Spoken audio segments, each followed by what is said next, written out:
Así lo cuenta el hijo de Delia. Soy Eleazar Marín, el hijo de Delia, y les cuento lo que no es cuento, es historia. Y hoy le vamos a hablar del padre de la democracia en Venezuela. Sí, ya ustedes están pensando en uno con una pipa, el de la pipa.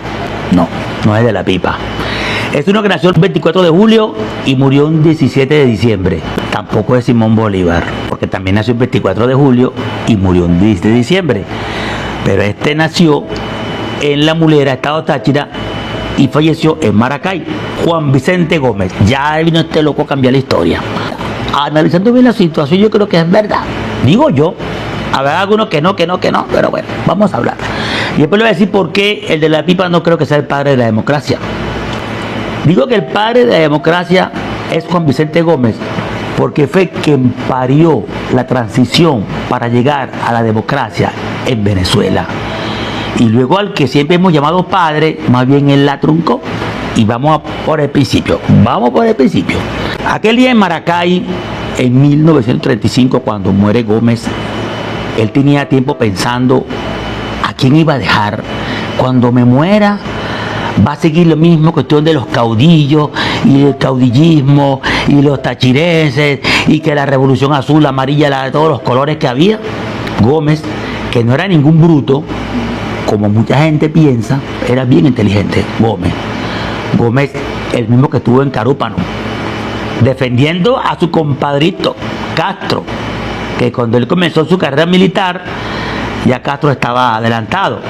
De hecho, él comenzó bajo las órdenes de Cipriano Castro, al que él vino a defender de aquella revolución libertadora, el cual en Carúpano a él le dieron un tiro con una bala igualita a esta.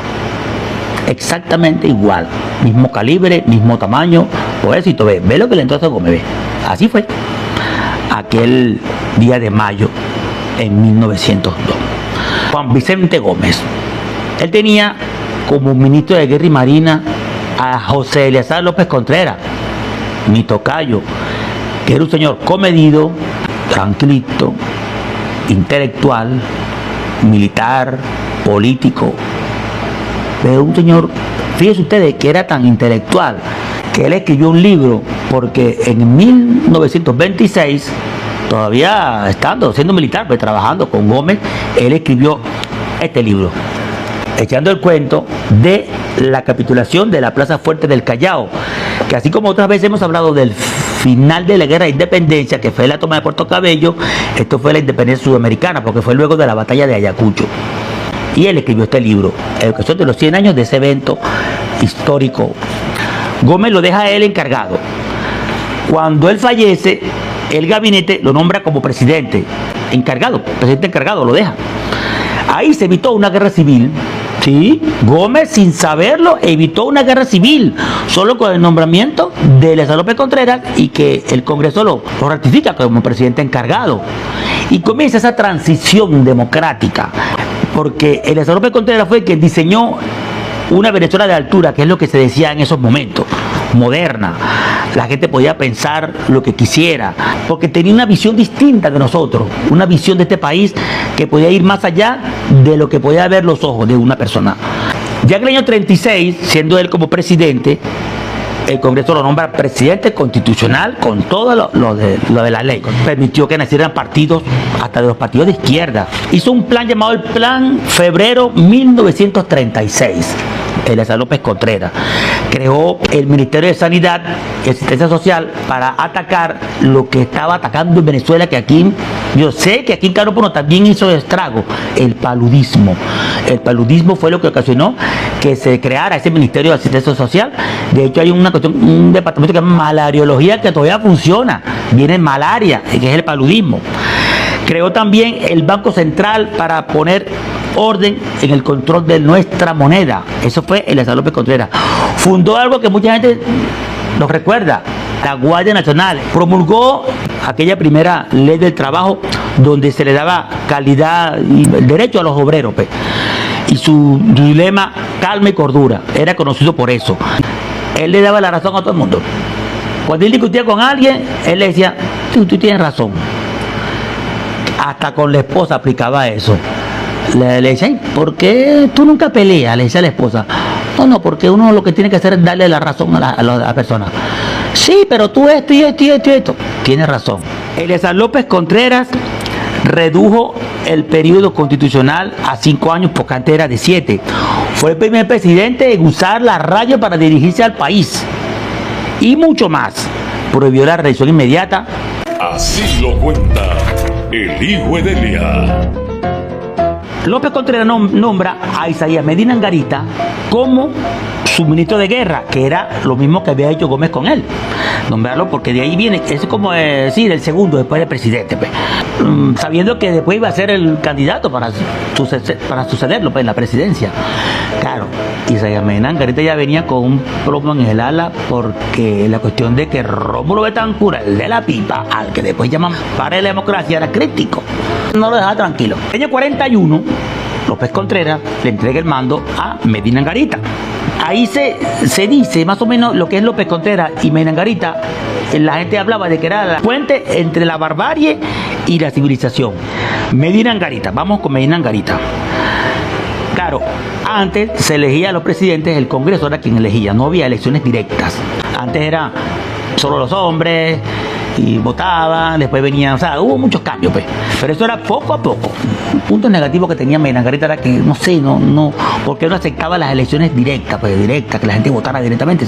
Simplemente seguía el Congreso eligiendo los presidentes.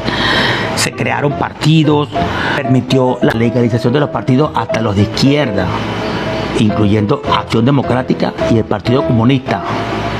Sí, Acción Democrática era un partido de izquierda, yo para que sepa. De hecho, ¿de dónde viene lo de ADECO? El CO es de comunista. Hubo libertad de expresión cuando Medina Angarita. Él salía a la calle, se codeaba con el pueblo, cuando fundó el Silencio, que ese era un barrio horrible, una cosa que era de lo último, y creó la urbanización El Silencio allá en el centro de Caracas. ¿Qué más hizo Medina Angarita?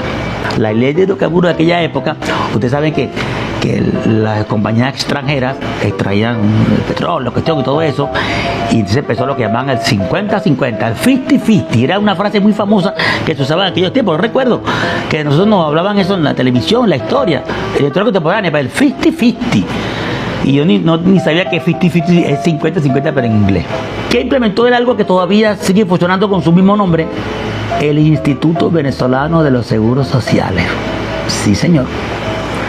El general Isaías Medina Angarita hizo que las mujeres votaran por primera vez. Vamos a empezar por ahí, por las elecciones municipales, porque o sea, acostumbrando poco a poco ahí votando las mujeres. Hubo libertad de expresión plena, la gente hablaba y lo que quería, y era una cosa muy importante, Medina Angarita no perseguía a los detractores.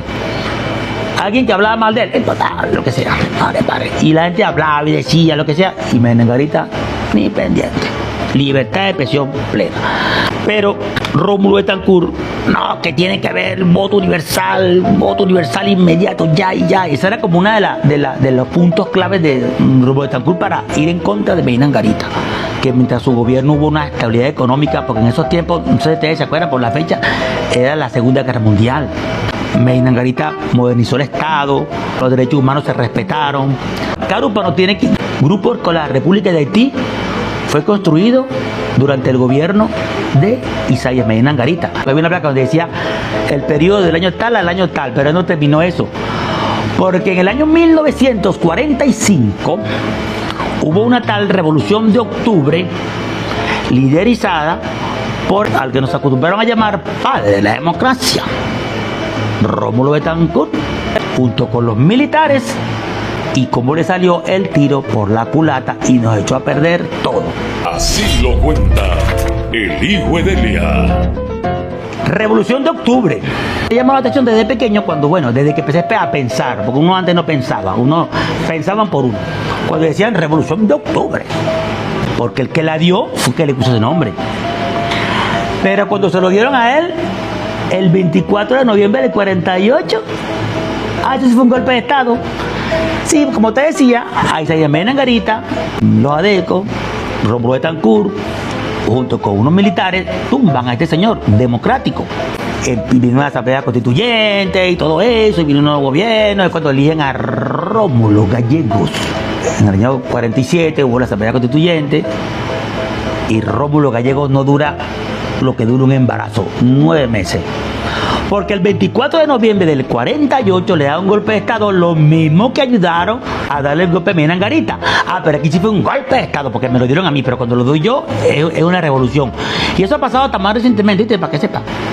¿Sí? Yo siempre he dicho eso. Cuando te lo dan a ti, es un golpe, pero si tú lo das tú, es una revolución o una rebelión cívico-militar, y siempre tiene la justificación. Entonces así pasó. Le dieron el golpe a Rómulo Gallegos, y ahí empezó todo el desastre, porque vino entonces, bueno, Delgado Charbó, la Junta, Pérez Jiménez, qué sé yo, y todo lo demás. Aunque después yo tengo mis reservas para hablar de Pérez Jiménez, que eso lo vamos para después, para pasar después. Se va Pérez Jiménez, viene a lo que llamamos era democrática, y Rómulo Betancourt es el presidente. Y solo por ser el primer presidente, luego de la ida de Pérez Jiménez, lo llaman padre de la democracia. Él no parió nada. Más bien echó broma para que hubiera democracia, para luego llegar a ser el presidente. Y no es que estoy todo en contra de Rómulo Betancourt. Simplemente es la historia. Simplemente porque uno debe pensar. Uno piensa y lee y se analiza y se da cuenta. Y esa es mi manera de pensar, y eso es lo que... Yo escuché una vez a Arturo Uslar Pietri, cuando yo era muy pequeño, decir eso, que Juan Vicente Gómez era el padre de la democracia. Hasta ahí. Y eso me quedó aquí en la mente. Y decía, pero no es, yo era muy pequeño para analizar qué fue lo que él dijo, por qué él decía que era padre de la democracia. Lo que me quedó fue llegar a viejo y analizar por qué. Hasta que, claro, lo que te acabo de decir, que acabo de compartir con ustedes, eso. ¿Por qué el padre de la democracia es Juan Vicente Gómez? Porque él parió la democracia, aunque luego al que llamaron padre de la democracia había parado eso, lo echó a perder por eso. Entonces no es en contra de alguien o a favor de alguien, simplemente es la historia. Nosotros tratamos de leer, de investigar, ver lo que otros escriben, ver las pruebas, ver los libros, ver los escritos, los discursos, la manera de pensar, la manera de comunicarse con la gente, y de ahí sacamos nuestras conclusiones. Porque vamos a hacerle caso al pensamiento del Libertador.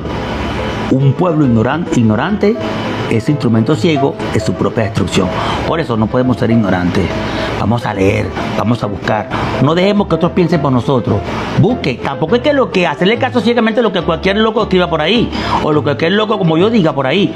Yo te puedo decir algo. Usted busque, usted investigue, vea si es verdad, compare, y más nada. Y compare. Yo digo que lo que cambió la historia de Venezuela fue ese golpe que le dieron a Mena Angarita. Él prefirió entregarse y así evitar un baño de sangre. Fue un hombre democrático hasta el final. Y en verdad Venezuela hemos perdido muchos personajes que nunca los elegimos como presidente. Arturo Uslar Pietri, Luis Beltrán, Prieto Figueroa. Por decir esos dos nada más. Ahí le dejo eso. Es más de lo que tenía pensado para hoy. Soy Eleazar Marín, el hijo de Delia, Carupanerísimo. Los quiero mucho. Recuerden que Jesucristo es el camino. Se me van derechito. Así lo cuenta el hijo de Delia.